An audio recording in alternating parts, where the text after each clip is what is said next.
Thank you very warmly, Mr. Garth Sinclair, for your kind introduction in these proceedings here this morning as we recognize World Day Against Trafficking in Persons.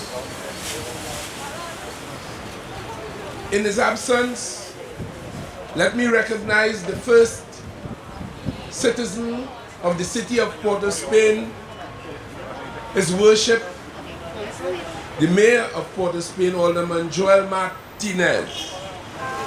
Mr. Gary Joseph, Permanent Secretary in the Ministry of National Security, members of the Diplomatic Corps, Major David Benjamin,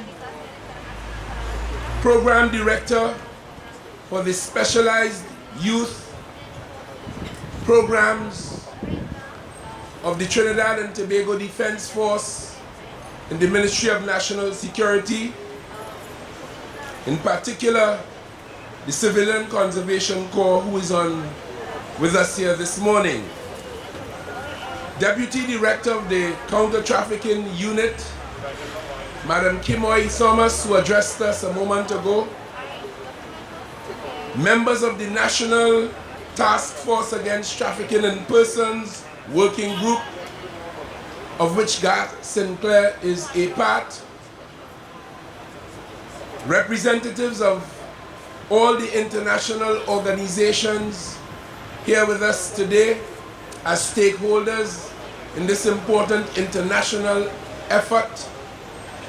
Other officials of the Ministry of National Security, members of the media, very distinguished ladies and gentlemen, and of course the youngsters who are listening and viewing from across Trinidad and Tobago, recognizing that in large part this is about you. It is my pleasure to have been given the opportunity to be a part of this recognition of this phenomenon, this scourge, trafficking in persons, as recognized internationally today. This is observed annually on this, the 30th of July, and to all persons present this morning, I bid you welcome from the government of Trinidad and Tobago on behalf of all of the people of Trinidad and Tobago, and in particular, I bid you welcome from the Ministry of National Security, which houses this counter-trafficking unit. The theme today, quite properly in my view, is connecting to end human trafficking. And as Madam Thomas demonstrated a while ago, we recognize this important day at a time when we in Trinidad and Tobago have declared Emancipation Day a public holiday. That was done in 1982.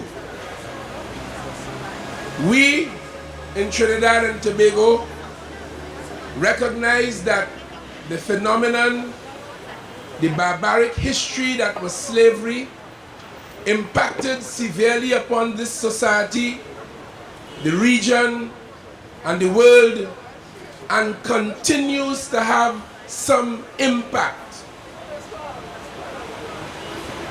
The recognition of an international day against trafficking in persons is a subset of the phenomenon that was slavery, which involved millions of Africans taken from their homeland in the most horrific circumstances and brought to this region, South America, North America, Europe, all over the world, leading to economic development in the parts that forced labor enhanced, leading to the dichotomy that we know today between the so-called developed world and the so-called developing or third world. So that which occurred 450, almost 500 years ago is impacting us in a direct way today.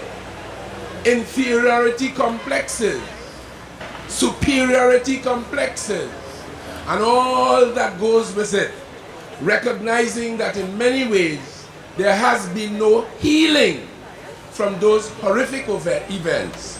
But today, we recognize a subset of this. And in my preparation for interfacing with you today, I'm sure you too would have seen, as Madam Thomas elucidated, that there are people who are caught up in the same horrific circumstances as slavery today as we speak. There are Africans and other people who are enslaved today in a real sense of that. I read recently in the United States of America, the police finally, after about 40 years, discovered a basement somewhere in one of its major cities, where for about 40 years a man had a woman who gave birth to his children in captivity outside of the gaze of the United States law enforcement platform. Recently, R. Kelly was convicted for sex trafficking. Recently, Bernstein, I think is his name, he killed himself in prison recently in the United States. A man of popular renown, a man of means, a man of talent and competence, was charged for, along with others, engaging in human trafficking for sexual reasons on that occasion. I immediately commend the Ministry of National Security, Counter-Trafficking Unit, and the prevention team of the National Task Force Against Trafficking and Persons Working Group for organizing this important event. They deserve our congratulations. Please join me in doing this. Because one of the absolute necessities in the work we do in this regard is sensitizing everyone, sensitizing the people to the existence of human trafficking. I am a criminal practitioner of law in the law for many years. I've been a minister of government and a member of parliament for many years. And it was only when we looked at the Trafficking and Persons Act and I came to the Ministry of National Security and had to interface more directly with the Counter-Trafficking Unit that I began to understand more acutely, more intimately, some of the subtleties of this business of human trafficking. Even people who appear to have done it voluntarily from one country to prostitute in another, though they did it with a certain purport in mind, they find themselves caught up in the nasty web of trafficking very often. So sensitization of the people is critical, and for this I commend you. But I commend you, Major Benjamin, for engaging the young people of the Civilian Conservation Corps in the way in which you have done it.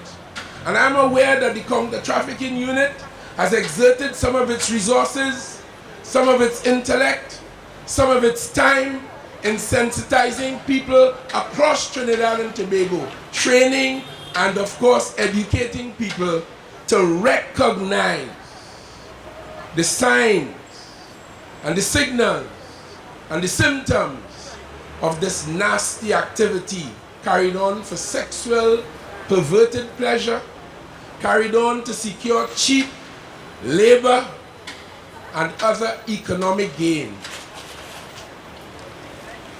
While globalization has expanded international trade to economic benefit of many countries around the world, we are quite aware that it has also diversified the range of organized criminal activities that we countries of the world face. The same trade routes that are used to take goods and people from one part of the world to the next are the very same trade routes that are used to carry on this business of human trafficking and other elements of international organized criminal activity.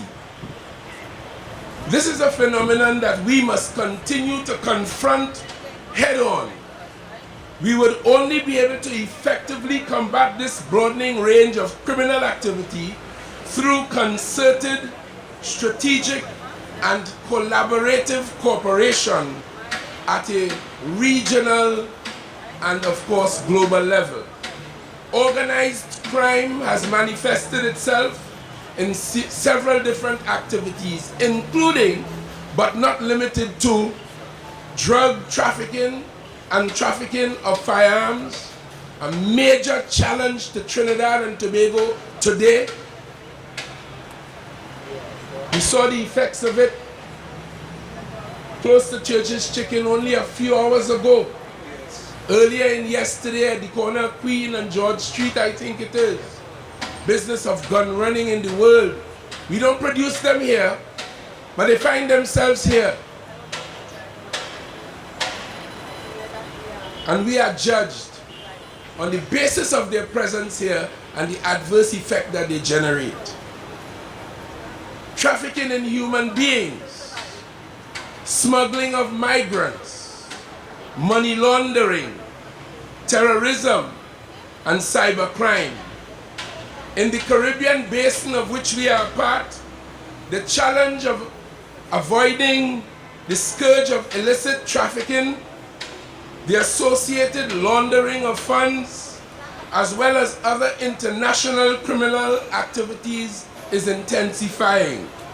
The links between the trafficking of drugs, firearms, and human persons and other forms of organized crime therefore calls for a very integrated and operative approach. For us in the Caribbean, the heads of government from the CARICOM or regional organization, Council of Ministers responsible for national security and law enforcement, we recognize the need for such an approach and support international collaboration and partnerships to address this scourge. From a national perspective and the context of the purport of this event here today, please permit me to share with you what Trinidad and Tobago has been and continues to do with regard to the issues of human trafficking and migrant smuggling. Trafficking in persons is reported and treated as very serious crimes and recorded as such by law enforcement in Trinidad and Tobago, because it is as well a grave violation of the individual's inherent, non-alienable human rights to enslave someone, to take them against their will, to abuse them as you see fit, and to use them for your economic and other perverted gain. It should be of concern to every community and every nation, as it not only endangers public health, but it also fuels tremendous violence in our communities. In 2009, through close collaboration with our international partners, Trinidad and Tobago developed a trafficking in persons policy framework, which resulted in the development of the Trafficking and Persons Act of 2011 to give effect to the so-called Palermo protocols, understandings that were settled in that city. This then led to the proclamation of the Act, so it is in vogue and operational as we speak in Trinidad and Tobago.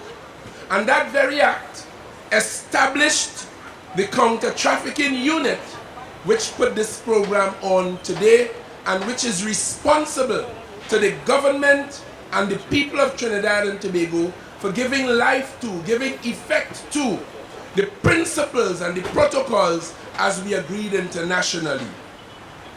Today, since the establishment of the Counter-Trafficking Unit, the Ministry of National Security has established an interministerial national task force against trafficking in persons. That was done as far back as in July of 2014. The government, recognizing the critical importance of this, established a sub-cabinet team with the responsibility to look on this business from the perspective of the cabinet. The government committed a dedicated budget and full-time staff to the Counter-Trafficking Unit, with significant amounts of money spent on human trafficking joint operations and rescue missions. These include officers of the Immigration Division of National Security, the Customs Division of the Ministry of Finance, the Trinidad and Tobago Defense Force, and of course the Trinidad and Tobago Police Service, and all other officials that might be necessary in a particular operation or circumstance, as the circumstance might warrant it. The government of Trinidad and Tobago charged many Trinidad and Tobago nationals for human trafficking and human-related offenses. And when I say the government, I do not mean those of us who are elected officials, those of us who are politicians. I mean the law enforcement platform. I mean in particular the Trinidad and Tobago Police Service, which is a part of the executive arm of the state of Trinidad and Tobago. There being three arms: the executive, the parliament, and the judiciary. The police service is part of the executive in that sense. But when I say government, I don't mean the Prime Minister and ministers of government, I mean the law enforcement platform. And we have as well conducted a national threat assessment of human trafficking in Trinidad and Tobago, involving about 50 key stakeholders. We democratized our understanding of this by involving NGOs, as Madam Thomas said, and stakeholders, international, regional, and of course local, and groups, including the likes of the Civilian Conservation Corps. Recently, Trinidad and Tobago was issued with the 2022 report from the United States Department of State on the business of human trafficking, monitored by the Department of State in the United States on countries around the world, including Trinidad and Tobago. In this assessment process, countries are ranked fully compliant, Tier 2 partly compliant, Tier 2 watch list, where Trinidad and Tobago now stands, and where we were in 2021, having held on to this position in this assessment in 2022.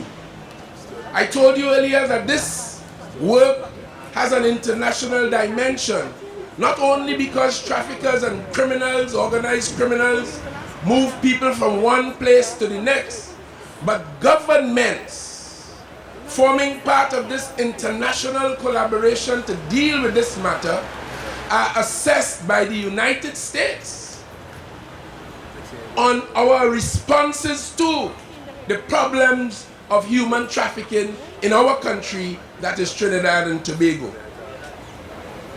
So we received a report recently, the 2022 report. It has been widely reported upon in the national community, but it behoves of me to lend you a few moments of my time in analyzing some elements of it. We maintained this Tier 2 watch list ranking, and we did so. This was achieved by our very hard work, led by the Counter-Trafficking Unit.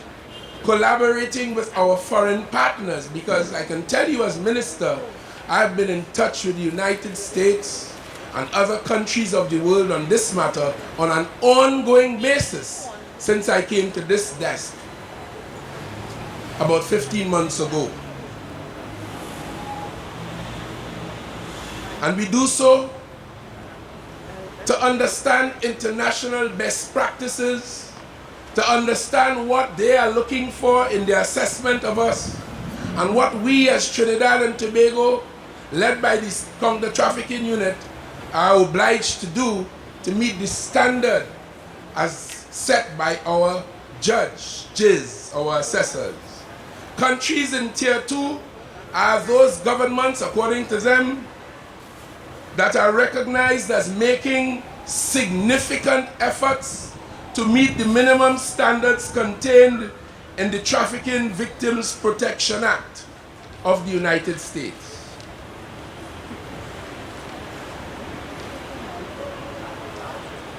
The report acknowledges several measures which have been taken by the government of the Republic of Trinidad and Tobago to improve this country's counter-trafficking efforts. And since in Trinidad and Tobago we tend sometimes to overlook the good and focus almost exclusively on the problems, it behoves of me to share with you some of the attributes, some of the commendations, some of the good things that our assessors found on the basis of the work that we have done, particularly in the period of the assessment between 2021 and 2022. As I alluded to you earlier, we have arrested, meaning the police, and charged many suspected human traffickers. The police have mounted exercises along with the other stakeholders I mentioned earlier. They would go to a bar where they get a tip-off that there are people who are being made to prostitute, or that there is some place where they are being hidden in the hinterland or wherever else, sometimes right under our noses in our communities.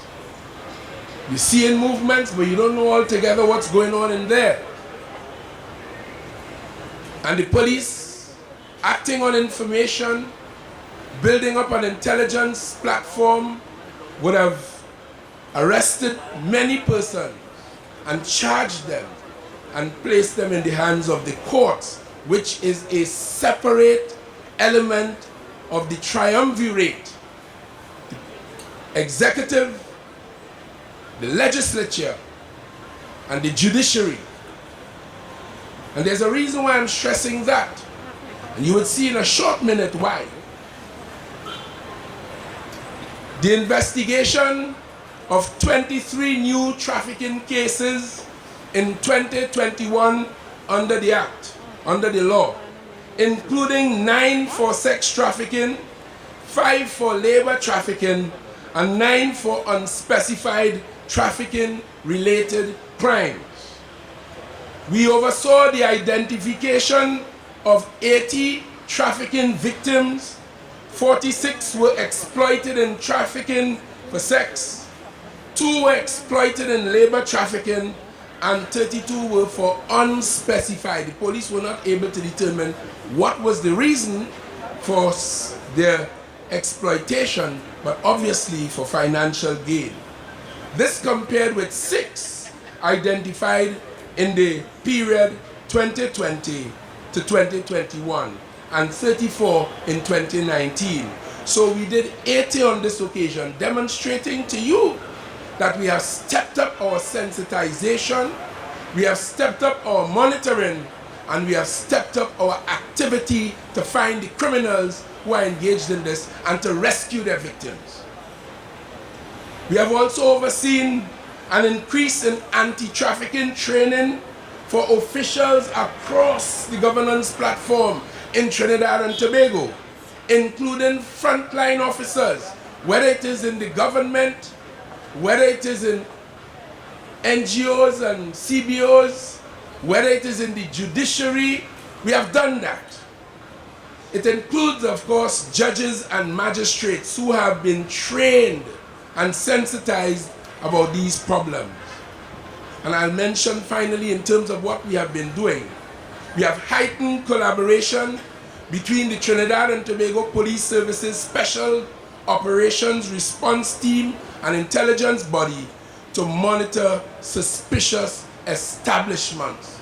So when the public lends a tip or the police on their own volition identify some suspicious activity has happened recently on Frederick Street in Port of Spain, and I don't want the member of the media asking me no more details. That's as far as I would go. And action was taken, and drugs were found, and human trafficking was involved. But there's a direct link between drugs and this business of human trafficking. There's a dangerous drug called ketamine, which is used to stun the consciousness of the victims. And it is so deadly and dangerous, ladies and gentlemen. When they are drugged after being picked up in wherever country they're going from, they can't even remember from whence they came. They can't even remember their family members and parents on some occasions. That's true. The drug trade is closely linked to this activity. We know these achievements and more only lay the groundwork for what we have to do in the future, because the criminals, the organized criminals, do not stop. We obviously have a lot more work to do, and we are hoping to move higher up on the ranking, but I think we did well enough to have maintained the place that we did from last year into this year. And we continue to work closely with the government of the United States, our assessors in this regard, in order to achieve a better and a higher ranking. I have a copy here of the executive summary of the 500+ page report of 2022, of which I have just spoken. I wouldn't trouble you to read this, but essentially one of their major criticisms of us, explaining why we remained on Tier 2 watch list, was the fact that the government has not prosecuted any of the suspected, arrested, and charged traffickers. I took pains to explain to you, ladies and gentlemen, as we explained to our assessors, that with the three arms of the state, all independent of each other, the government, the law enforcement in the government, that is to say the police and the immigration division and the customs, led by the counter-trafficking unit and our task force, the only thing they can do, working on information and intelligence, is to arrest and to charge. Once persons are charged in Trinidad and Tobago, they now fall flatly in the ambit of the judiciary. So when I am told that we have not prosecuted persons, I know we have a difference in terms of what prosecution means. Because for us, the government, prosecution stops at arrest and charge, and the officers have to give evidence in the court. But it is for the court to pronounce guilt, not the police, and certainly not the government. So this is a matter that I personally made clear to our assessors, and I think I will have to do that again.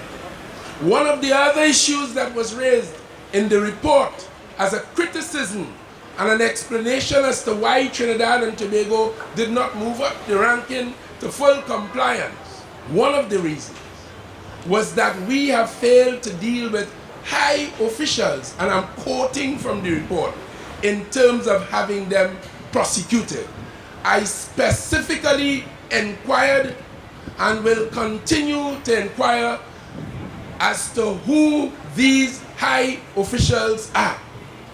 I am told that it does not necessarily mean government officials, and this is important because in Trinidad, once we hear high official, we immediately believe is members of government, but they have high officials in the banking sector, in the insurance sector. They have high officials all over in the religious sector, in NGOs.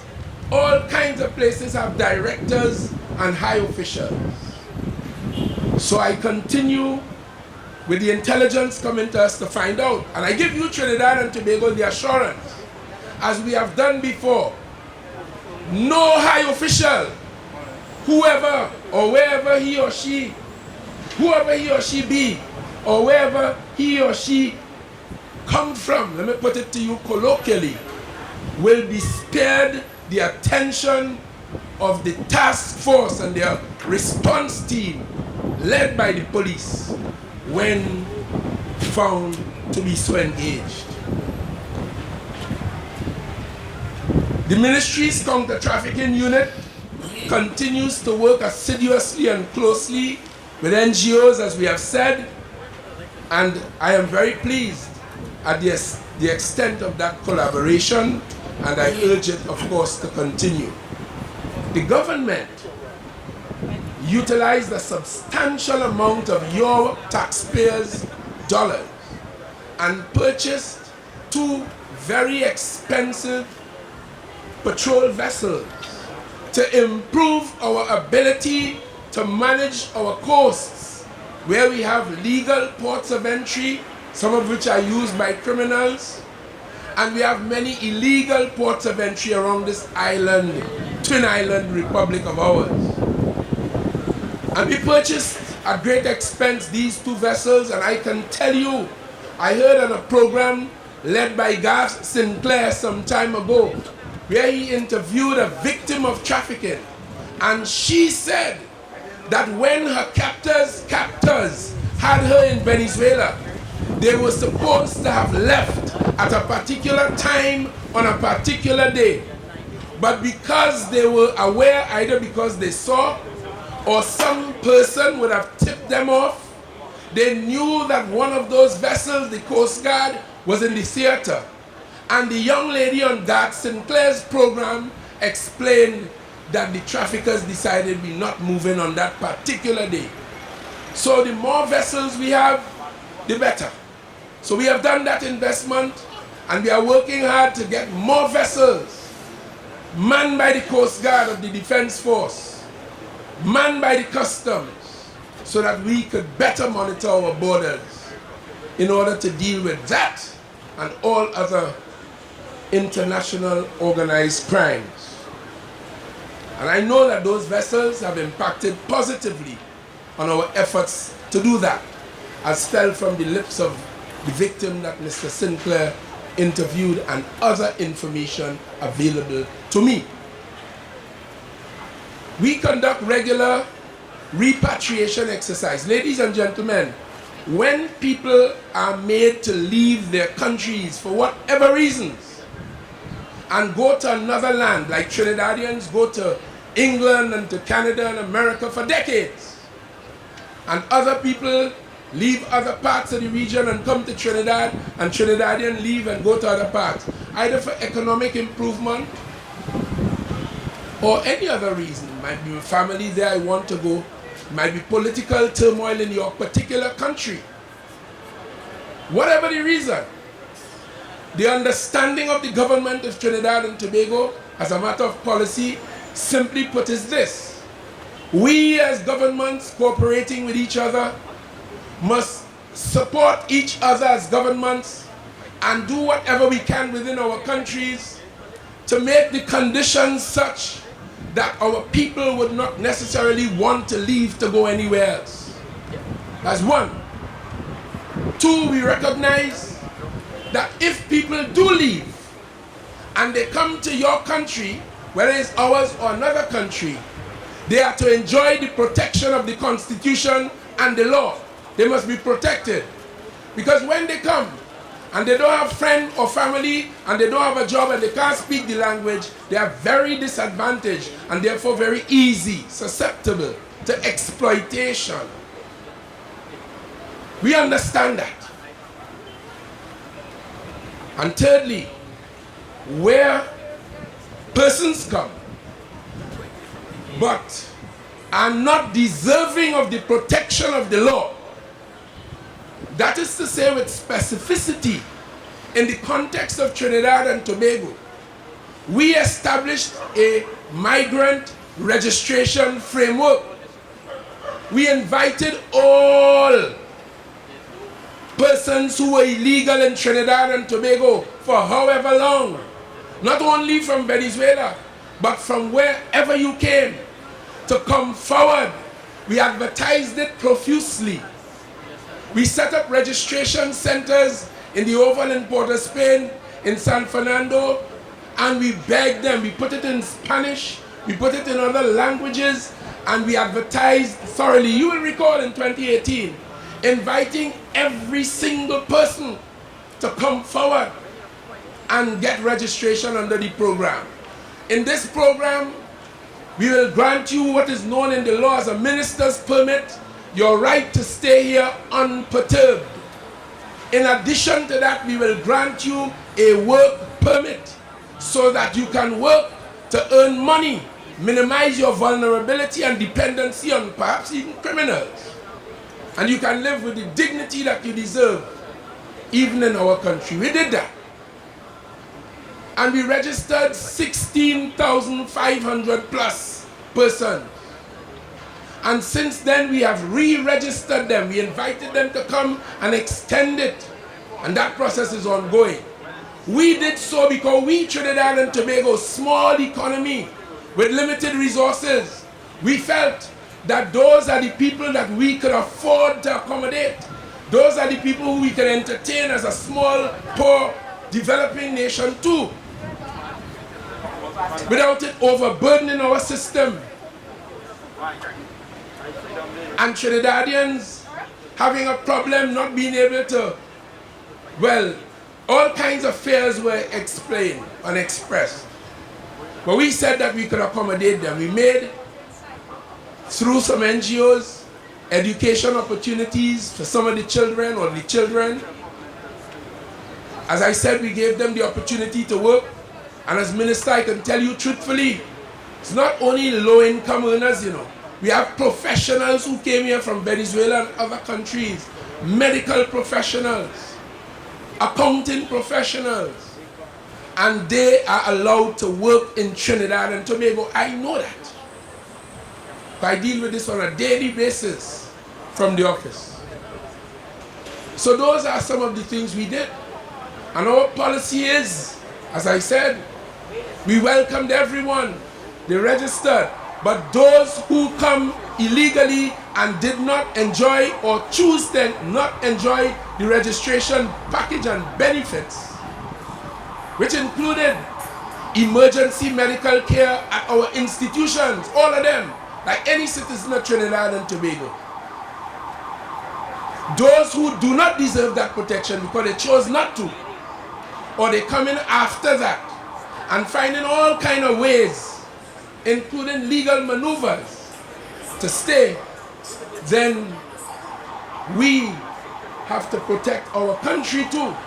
There's only so much we can do as a small country. And I think you will all agree with me that we, Trinidad and Tobago, has gone a long way. We have done better than many countries in dealing with migrants that come into Trinidad and Tobago. In some countries, they have them in concentration camps. In some countries, they have them under tents, separated and segregated from the rest of the society. Not in Trinidad and Tobago. They're free to go. They marry our nationals. Our nationals marry them. They work everywhere. I know a few of them who are unemployed. We have gone a long way in satisfying our international obligations in this regard. So that process continues. So ladies and gentlemen, I have been long on my legs and there's much more to be said. But today is a day to commemorate this. So I think I've said enough. And I'm looking forward to continuing to working with our stakeholders at home, regionally and abroad. We are very conscious of the adverse effects of the nasty business of human trafficking. And I think I've demonstrated to you the government's commitment. I think Madam Thomas has demonstrated the focus of the counter-trafficking unit within the Ministry of National Security. And I know that the response teams are keen Friday night, Saturday night, Sunday, all during the week when you and I are doing other things. They are on the road trying to resolve these problems. So I congratulate the counter-trafficking unit. I congratulate the National Response Team. I understand the terms of the report of 2022, and I give the assurance to you, the people of Trinidad and Tobago, that we will continue to work to meeting the standards set by our assessors, because if we don't, we are subject to their commentary, some of which we will take on board, and others we will demonstrate to them that these are matters very well familiar to us and we are treating with them in terms. I look forward to all of Trinidad and Tobago's continued work as individuals, as families, as communities, as organizations, and certainly as counter-trafficking unit, that we continue to exert best efforts in protecting the people in this modern world who find themselves victims to this very awkward business of human trafficking. Good luck. God bless. I thank you.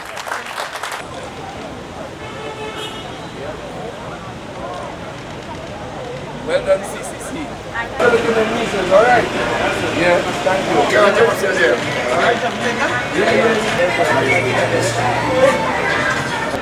Thank you all very much. Have a good one.